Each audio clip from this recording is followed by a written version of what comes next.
Mulai Jumat lalu, Ketua Komisi Pemberantasan Korupsi Firly Bahuri membebas tugaskan 75 pegawai KPK yang tak lulus tes wawasan kebangsaan. Saya tidak ingin mengomentari materi pertanyaan di dalam TWK. Tentu ini adalah bentuk dari suatu pembangkangan dari lembaga negara, karena Presiden sudah jelas menyatakan bahwa 75 pegawai bisa dilakukan pembinaan, pendidikan kedinasan, sehingga dia tidak harus menjadi keluar dari KPK. Tapi sehari-hari Anda masih ke kantor? Ke kantor? Melakukan apa? Tidak ada, mungkin hanya membaca email dan lain-lain. Tidak melakukan kegiatan sesuai tugas fungsi sebagai penyidik. Hai teman-teman, berjumpa dengan saya Titin Dwi Arianti, staf Kementerian Kajian Analisis dan Propaganda BEM FEB 2021. Belakangan ini sering beredar isu mengenai KPK, mulai dari pelemahan KPK hingga pemecatan 75 pegawai KPK. Lantas, bagaimana pendapat para mahasiswa serta masyarakat umum mengenai hal ini? Inilah opini publik.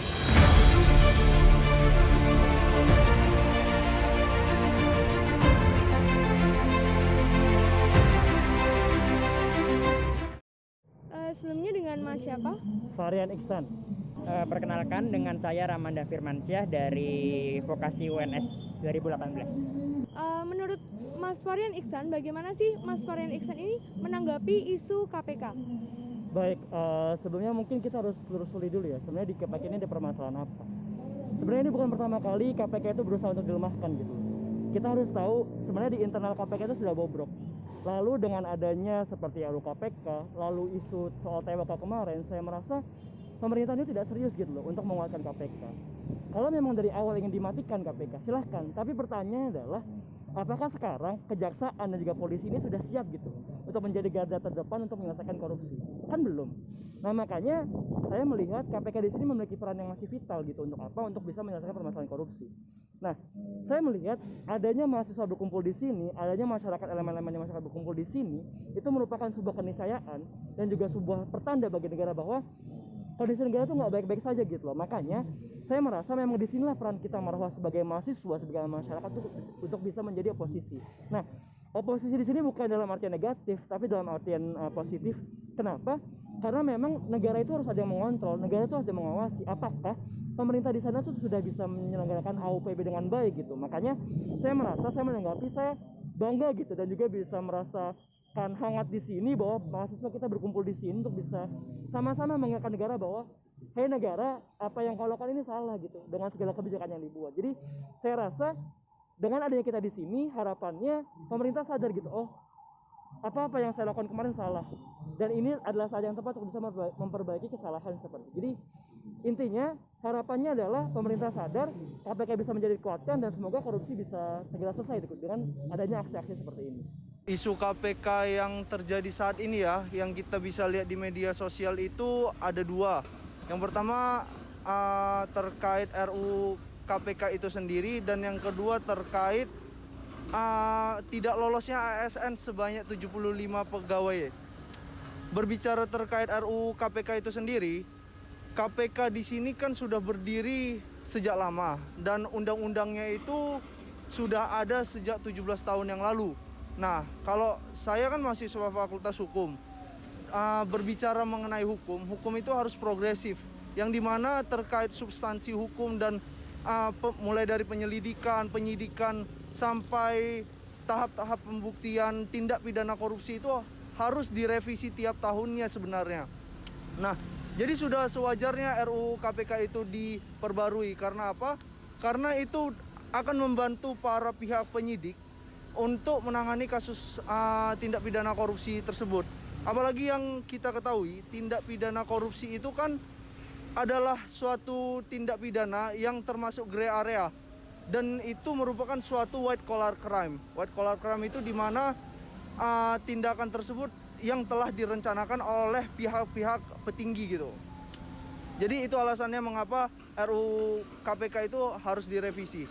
Yang kedua, banyak orang berpendapat mengenai kenapa sih 75 pegawai ASN ini tidak lolos TWK dan harus dikeluarkan. Padahal mereka itu harus menyelidiki kasus-kasus korupsi yang sangat besar.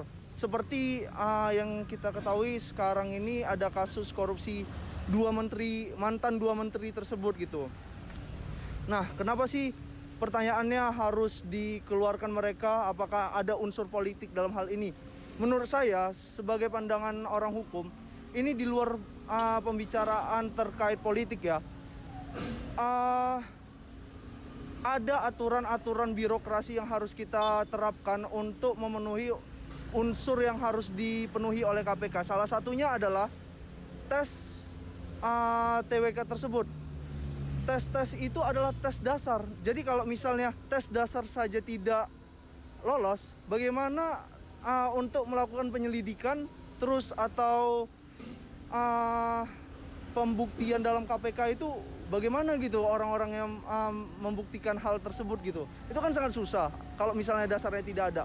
Terus bagaimana dong pertanyaannya kalau misalnya ada orang yang berpendapat kenapa ada tes TWK yang itu bunyinya kenapa memilih Pancasila atau Al-Quran gitu. Ya seharusnya itu logis-logis saja dimasukkan. Dan saya menyetujui malah kalau misalnya ada pertanyaan seperti itu gitu.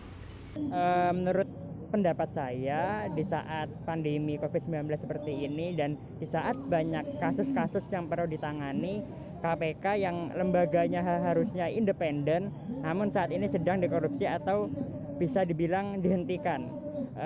Banyak orang-orang yang memanfaatkan mengisi kursi-kursi di KPK untuk melemahkan kasus-kasus yang sedang ditangani, seperti itu. Isu KPK sudah menjadi masalah yang klasik bagi permasalahan korupsi di Indonesia.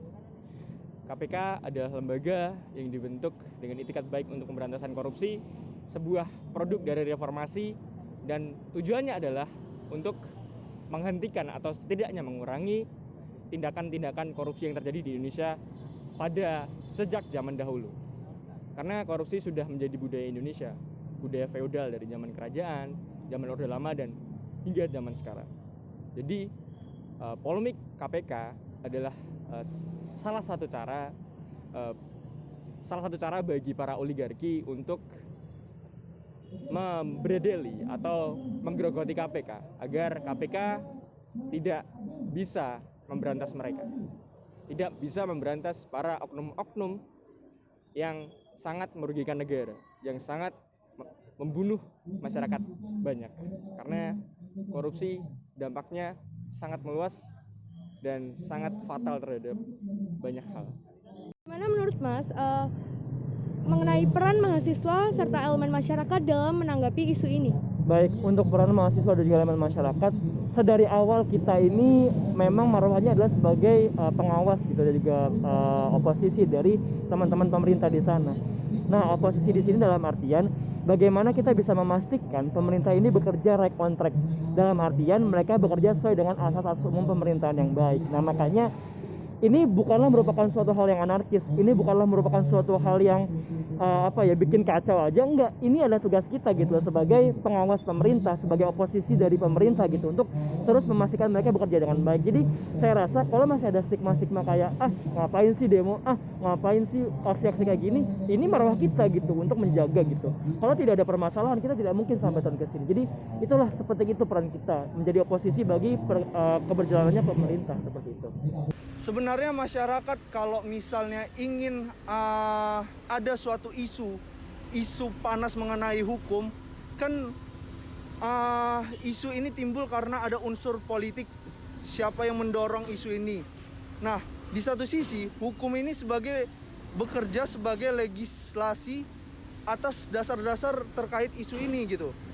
Jadi maksud saya gini, kalau misalnya masyarakat atau mahasiswa menolak terhadap 75 pegawai KPK yang harus diberhentikan gitu misalnya. Sebenarnya mereka harus belajar lagi, harus melihat lagi lebih dalam. Kenapa sih bisa tidak lolos seperti petinggi KPK, Novel Baswedan kita tahu. Novel Baswedan itu kenapa tidak lolos? Ya mungkin karena saya belum melihat lebih lanjut ya, karena saya juga mahasiswa belum meriset sebegitu dalam. Cuman yang kita ketahui kalau Novel Baswedan ini lolos, itu kan kayak gimana ya? Dia aja tidak lolos TWK. Nah, kalau misalnya dia tetap dimasukkan KPK, berarti ada unsur ketidakbersihan dalam KPK tersebut.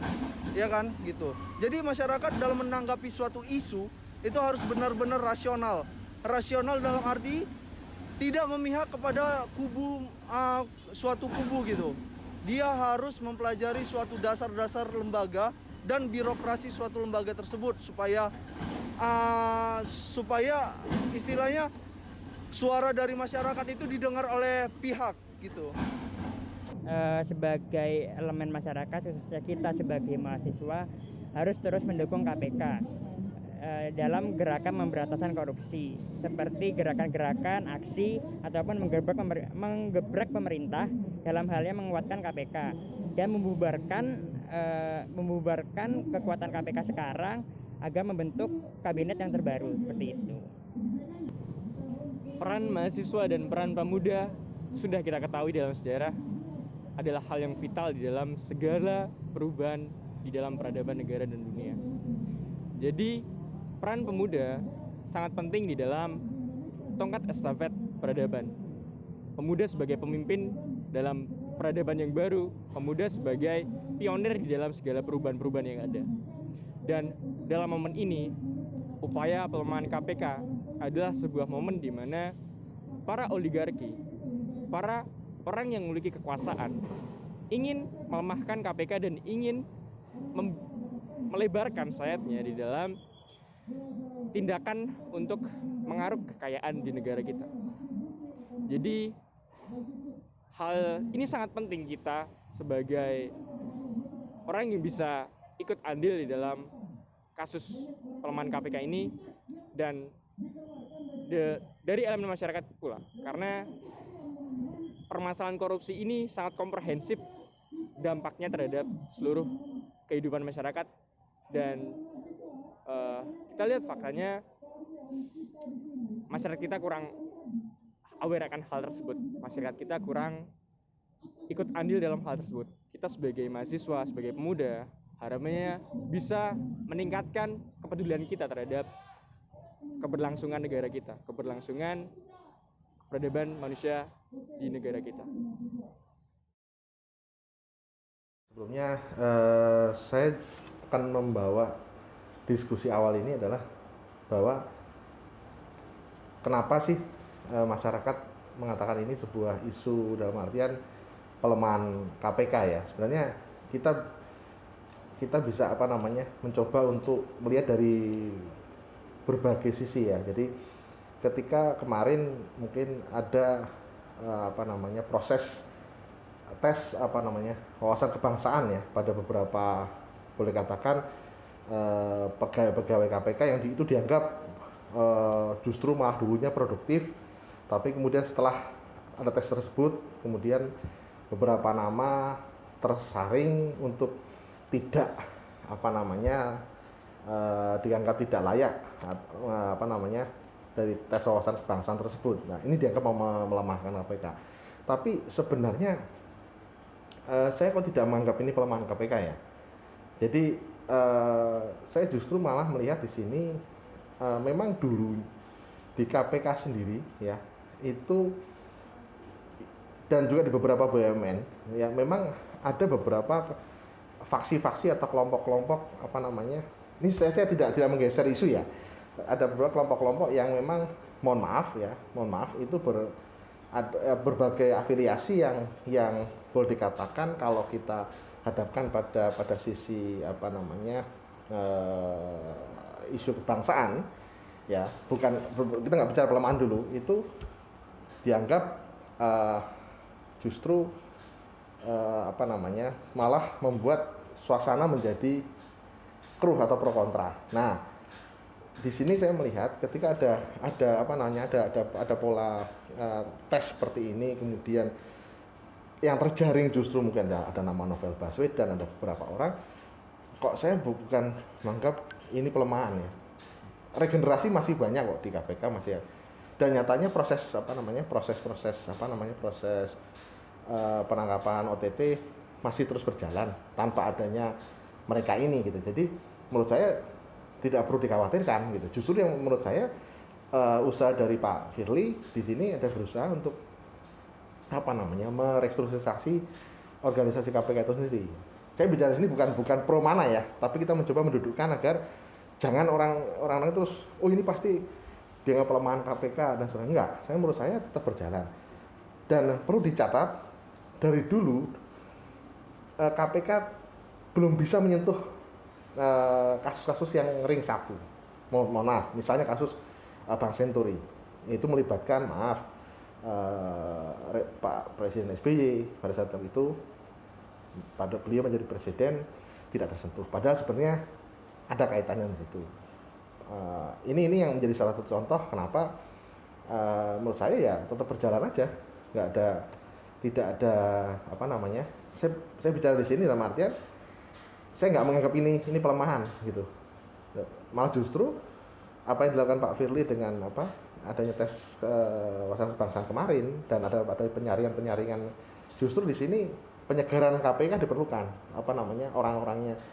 Nah cuman saya kok di sisi lain juga mengkritisi kepemimpinan Pak Firly ini adalah ketika pegawai KPK akan diarahkan menjadi ASN karena independensinya menjadi berkurang nantinya. Itu aja sih yang menjadi catatan saya, bukan pelemahan KPK, tapi ketika digerakkan menjadi untuk ASN itu yang menjadi catatan saya. Kenapa sih harus jadi ASN? Kenapa tidak independen saja dari Itulah beberapa opini dari masyarakat. Nah, kalau menurut teman-teman sendiri gimana nih? Tulis di kolom komentar ya. Saya Titin Dwi Ariyanti, pamit undur diri. Sampai jumpa di opini publik selanjutnya.